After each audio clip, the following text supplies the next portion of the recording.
सिर्फ हमारे ही क्षेत्र में पुलिस ने तांडव मचाया, आईडी चेक करना, फलां करना, ढिका करना, इतना उत्पात मचाया कि मेरे जिस्म में बहने वाला जो खून है, उस खून के एक एक कतरे को अगर खर्च करना पड़ गया इस जनता की सेवा के लिए तो मैं पीछे नहीं हटूंगा। काट कर एक डमी कैंडिडेट को क्यों टिकट दिया गया? बीजेपी के दबाव में समाजवादी पार्टी ने कमज़ोर कैंडिडेट दिया था। बीजेपी यहाँ चुनाव हारी क्यों? इतने मुख्यमंत्री आए, इतने मंत्री आए, कई मदरसा बोर्ड के चेयरमैन पड़े ही रहे, यहाँ उर्दू अकेडमी के चेयरमैन यहाँ पड़े रहे, और मिनिस्टर 3-3 मिनिस्टर यहाँ के डेरा डाले रहे, मुख्यमंत्री का यहाँ कार्यक्रम हुआ। तो ये सब कुछ नहीं करना पड़ता बीजेपी को अगर चुनाव जीतना था तो। बस 8 साल से केंद्र में सरकार है आपकी, 9 साल से, 6 साल से आपकी यूपी में सरकार है। आपने एक काम किया हो मऊ में तो आप बता दीजिए। एक सिंगल काम नहीं किया बीजेपी ने। अगर आप काम किए होते तो शायद ये दुर्दशा आपकी ना होती। हमने जाति की गई, 4-4 मुकदमे किए गए, मेरी गाड़ियां सीज की गई, मेरा प्रचार वाहन सीज किया गया, एक गाड़ी की मात्र मुझे परमिशन दी गई, उसको भी सीज कर दिया गया, कल वो गाड़ी छूटी है। लोगों का कहना है कि अरशद जमाल का लक इतना शानदार है कि दोनों कैंडिडेट डमी निकले। नहीं, बीजेपी के उम्मीदवार को तो हम 36-37 हज़ार वोट हमको मिला है और बीजेपी के उम्मीदवार को 40 हज़ार वोट मिला है, तो उसकी जमानत तो खैर बाल बाल बच गई। तो दोनों कैंडिडेट नहीं कहेंगे, बाकी तो, लेकिन ये कि सपा का कैंडिडेट तो डमी था। ये चुनावी सफर में तो बहुत उतार चढ़ाव आए, मगर अंततः रिजल्ट बहुत शानदार रहा। उत्तर प्रदेश में सबसे अधिक वोट पाने का रिकॉर्ड बना और सबसे अधिक वोटों से जीतने का रिकॉर्ड बना। आप एक उम्मीद लगाए हुए थे कि सपा पार्टी से हम चुनाव लड़ेंगे, लेकिन जब लास्ट समय तक आपको टिकट न मिला तो आपको क्या महसूस हुआ कि हमारे चुनाव पर कितना असर पड़ेगा इसका? नहीं, चुनाव देखिए, चुनाव लड़ना हारना ये अलग मैटर है, या टिकट मिलना न मिलना ये अलग मैटर है। टिकट तो कटता ही रहता है, मिलता रहता है। हमको कष्ट इस बात का था कि हमारा टिकट काट कर एक डमी कैंडिडेट को क्यों टिकट दिया गया। मेरा ये मानना है कि वो बीजेपी के दबाव में समाजवादी पार्टी ने कमज़ोर कैंडिडेट दिया था।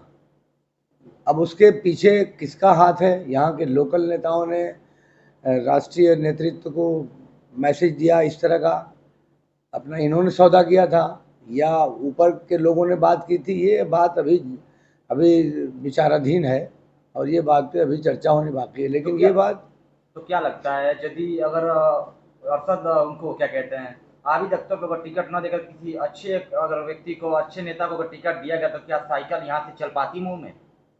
जाहिर सी बात है, किसी बेहतर नेता को अगर दिया गया होता तो क्या होता रिजल्ट, ये तो अलग मैटर है, लेकिन जमानत तो जब्त ना होती। समाजवादी पार्टी जिसका हमेशा यहाँ चेयरमैन रहा है और जिसके विधायक जिसका है, जिसका एमपी यहाँ है, जिसके समर्थन से उसके कैंडिडेट की ज़मानत जब्त हो जाए, और वो भी ज़मानत ऐसे थोड़ी नहीं जब्त हुई है। ज़मानत जब्त होने के लिए कम से कम 25,000 मत चाहिए थी, 15,000 उनको वोट मिला। यानी बहुजन समाज पार्टी से 65,000 वोटों से समाजवादी पार्टी पीछे है, 65,000 मतों से हरी है बहुजन समाज पार्टी से। बीजेपी लगातार आरोप लगा रही है कि काउंटिंग गलत हुआ है, इस पर क्या कहेंगे? अब देखिए, काउंटिंग में तो चूंकि सबके एजेंट बैठते हैं, आप बक्सा खुलता है आपके सामने, आप उसे नोट करते हैं, आप जो नोट करते हैं और जो सरकार नोट करती है, दोनों को आप टैली करते हैं। तो ये कहना कि काउंटिंग गलत है तो इसका मतलब आपके एजेंट नाकारे थे, आपकी पूरी टीम जो वहाँ मतगणना में थी वो नाकारी थी। मुश्किल घड़ी में मायावती अरशद जमाल जी को काम सामने आई, क्या लगता है कि फिर अरशद जमाल साहब सपा का दामन थामेंगे? देखिए, मैंने तो सपा का दामन लगभग 37 साल तक थामे रखा, मजबूती से थामे रखा, और उस परिवार से मेरा ख़ास रिश्ता रहा। नेताजी ने भी बहुत स्नेह दिया और आदरणीय अखिलेश यादव जी ने बहुत इज्जत दी, प्यार दिया, इसमें कोई शंका नहीं है। लेकिन आपसी रिश्ते एक अलग चीज़ है और राजनीतिक रिश्ते अलग चीज़ होते हैं। तो राजनीति में अपना अस्तित्व, मेरा अस्तित्व ख़त्म होने का जब समय आ गया था, तो ऐसे में बहुजन समाज पार्टी ने मेरा साथ दिया। तो अब मैं एक बहुत दूसरे किस्म का आदमी हूँ, मैं बहुत वफादार किस्म का आदमी हूँ, और जो मेरे लिए 2 कदम चलता है तो मैं सोचता हूँ कि ज़िंदगी भर उसके साथ चलूँ। तो मुश्किल समय में बहुजन समाज पार्टी ने मेरा साथ दिया है। तो ये सोचना, ये बात लोगों को दिमाग से निकाल देनी चाहिए कि मेरी फिर वापसी हो सकती है या कुछ हो सकता है। मैं बहुजन समाज पार्टी के साथ रहूँगा और उसको काम करूँगा और उनके संगठन को मजबूत करूँगा। ये जो AK शर्मा लगातार 15 से 20 दिनों तक कैंप लगा करके जगह जगह जनपद के कई जगहों पर और मऊ नगर पालिका क्षेत्र कई जगहों पर उन्होंने कैंपिंग कर लोगों को उत्साहित किया, भाजपा के प्रत्याशी को वोट करने के लिए उत्साहित किया, तो क्या लगता है इससे कुछ अच्छा असर पड़ा देखिए या? देखिए इन लोगों ने जो सत्ता में बैठे हुए हैं, सत्ता का हर जगह दुरुपयोग किया। पहले मुझको चुनाव से रोकने के लिए पहले सीमा विस्तार किया सबसे पहले, फिर उसके बाद वोटर लिस्ट में गड़बड़ियाँ की, फिर उसके बाद जब पर्ची बंटनी शुरू हुई तो जो मेरे क्षेत्र के मतदाता यानी बहुजन समाज पार्टी के जहाँ मतदाता हैं सब, जहाँ वोट थे उनके, उन क्षेत्रों में पर्ची चुनाव के दिन तक बढ़ती रही और बहुत सारे घरों को पर्ची नहीं है पहुँच पाई। सिर्फ हमारे ही क्षेत्र में पुलिस ने तांडव मचाया, आईडी चेक करना, फलां करना, ढिका करना, इतना उत्पात मचाया कि जो हमारा क्षेत्र था, जिन क्षेत्र में 90, 95, 96% वोट हमारा था, वहाँ 20% पोलिंग ही घट गई। जहाँ 60-65% पोलिंग होती थी वहाँ मुश्किल से 52% पोलिंग हुई, तो कम से कम 20,000 वोट पोल कम हुआ और उस 20,000 में 19,000 वोट अगर मिलता तो मुझको मिलता। तो ये सब तो किया खूब, शासन और प्रशासन ने ये सब खूब किया, इसमें कोई शुबा नहीं। और हमको हराने के लिए कोई रणनीति ऐसी नहीं थी जो बीजेपी ने इस्तेमाल ना की हो। और लेकिन जाको रख के साइयाँ मार सके ना कोई, मेरे साथ जनता खड़ी रही और जनता की मदद से फिर गिनती में इतना अंतर हो गया कि उसमें कुछ करने की स्थिति थी नहीं। चेयरमैन साहब के सामने इतनी बड़ी चुनौती आई है, जो बड़े गांव बढ़े हैं, उसमें कितनी चुनौतियों का सामना करना पड़ेगा आपको? देखिए यही तो एक बहुत बड़ी चुनौती है, लेकिन उन चुनौतियों को भी हम आसानी के साथ हल करेंगे और उनसे मुकाबला करेंगे। क्यों? उसका कारण ये कि हमारे नगर विकास मंत्री हमारे नगर पालिका क्षेत्र के मतदाता हैं और उन्होंने ही सीमा विस्तार किया है, उन्होंने ही क्षेत्रों को बढ़ाया है, तो वही उसके लिए धन भी उपलब्ध कराएंगे और विस्तार में और उसके विकास में मदद करेंगे।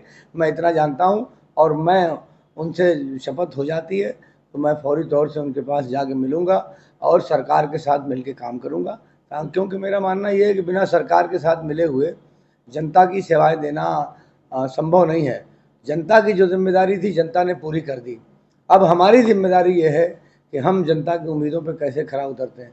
हमें सभी जात सभी बरादरी लोगों ने दलीय सीमाएं तोड़कर मुझको वोट दिया है, अब मेरे ऊपर बहुत बड़ी जिम्मेदारी बढ़ गई है और मैं प्रयास करूंगा कि मेरे जिस्म में बहने वाला जो खून है उस खून के एक एक कतरे को अगर खर्च करना पड़ गया इस जनता की सेवा के लिए तो मैं पीछे नहीं हटूंगा। एक टैग चला था मुस्लिम मुक्त नगर पालिका, वही बात तो मैंने इशारों में कही थी, आप उसको खुल के कह रहे हैं कि शुरुआती दौर से इस तरह का मेंटलिटी थी, लेकिन इस चुनाव ने एक संदेश दे दिया कि आपका इस तरह का नारा वो बिल्कुल भी कामयाब नहीं हो सकता। जो नारा तो मैं दोहरा भी नहीं सकता अपनी ज़ुबान से, इस तरह का नारा आपका बिल्कुल भी कामयाब नहीं होगा। और धर्म पर आधारित राजनीति या नफरत फैलाकर अगर आप राजनीति करना चाहते हैं तो जनता उसका मुंह तोड़ जवाब देगी। देखिए बीजेपी यहाँ चुनाव हारी क्यों? इतने मुख्यमंत्री आए, इतने मंत्री आए, कई मदरसा बोर्ड के चेयरमैन पढ़े ही रहे, यहाँ उर्दू अकेडमी के चेयरमैन यहाँ पढ़े रहे और मिनिस्टर 3-3 मिनिस्टर यहाँ के डेरा डाले रहे, मुख्यमंत्री का यहाँ कार्यक्रम हुआ। तो ये सब कुछ नहीं करना पड़ता बीजेपी को अगर चुनाव जीतना था तो। बस 8 साल से केंद्र में सरकार है आपकी, 9 साल से 6 साल से आपकी यूपी में सरकार है, आपने एक काम किया हो मऊ में तो आप बता दीजिए। एक सिंगल काम नहीं किया बीजेपी ने। अगर आप काम किए होते तो शायद ये दुर्दशा आपकी न होती। हमने जो चुनाव जीता और सपा में थे तो सपा के साथ पूरी जनता खड़ी हो गई, फिर जब बसपा में गए तो बसपा के साथ पूरी जनता मेरे साथ खड़ी हो गई। तो मेरे व्यक्तित्व को जनता ने कंधों में बिठाया है, उसमें मेरे साथ ज्यादती की गई, 4 मुकदमे किए गए, मेरी गाड़ियाँ सीज की गई, मेरा प्रचार वाहन सीज किया गया, एक गाड़ी की मात्र मुझे परमिशन दी गई उसको भी सीज कर दिया गया, कल वो गाड़ी छूटी है।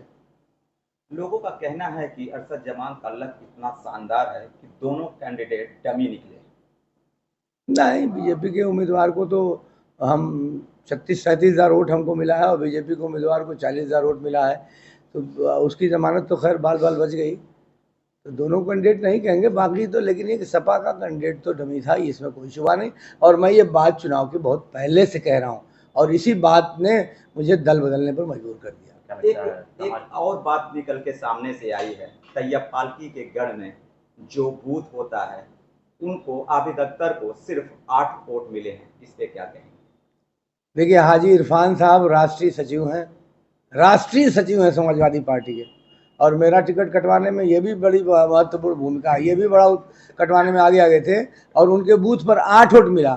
तैयब फाल्की खुद बसपा से टिकट मांग रहे थे सपा के होते हुए, उनके बूथ पर समाजवादी पार्टी को 17 वोट मिला है।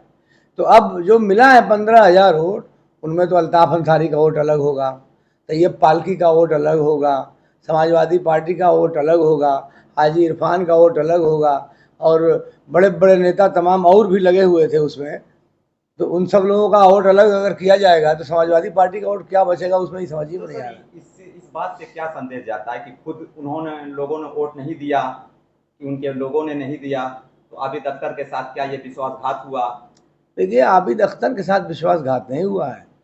सारे लोग इस बात से नाराज थे कि समाजवादी पार्टी ने डमी कैंडिडेट क्यों दिया, जिसका सियासत में कोई वजूद ही नहीं है। मैं तो कह रहा हूँ आबिद अख्तर को भी अंधेरे में रखा गया। तो क्या माना जाए, आबिद अख्तर को भी वो उनको मोहरे के तौर पर इस्तेमाल किया गया, और आबिद अख्तर उस बात को समझ ही नहीं पाए। आबिद अख्तर को तो बर्बाद कर दिया इन्होंने। अभी वो सियासत में आए नहीं थे कि उनकी हत्या हो गई। अरशद जमाल साहब एक नया रिकॉर्ड कायम करते हैं। 1947 के बाद अब तक नगर पालिका में इतनी भारी बहुमत और वोटों से नहीं जीत हुई, इस पे क्या कहेंगे? नहीं, मैं तो इसके लिए अल्लाह का शुक्र अदा करता हूँ। इस तमाम मुश्किल घड़ी में जब तमाम रास्ते बंद हो जाते हैं तो उसी का सहारा बचता है। और काफ़ी मुश्किल घड़ी से और काफ़ी कठिनाइयों से गुजरा। मैं ईद के दिन लखनऊ में रह गया, घर अपने बच्चों के बीच में नहीं आ पाया। तो उसका एहसान है, उसका शुक्र है। और जब तक वो नहीं चाहेगा वही होता है, जो ऊपर वाला चाहता है वही होता है। उन्होंने लोगों के दिलों में ये बात डाली कि अरशद जमाल का साथ दें, तो पूरी जनता ने मेरा साथ दिया। हर तबके, हर धर्म, हर जाति, हर बिरादरी, कोई ऐसा बूथ नहीं जिसमें मुझको वोट न मिला हो।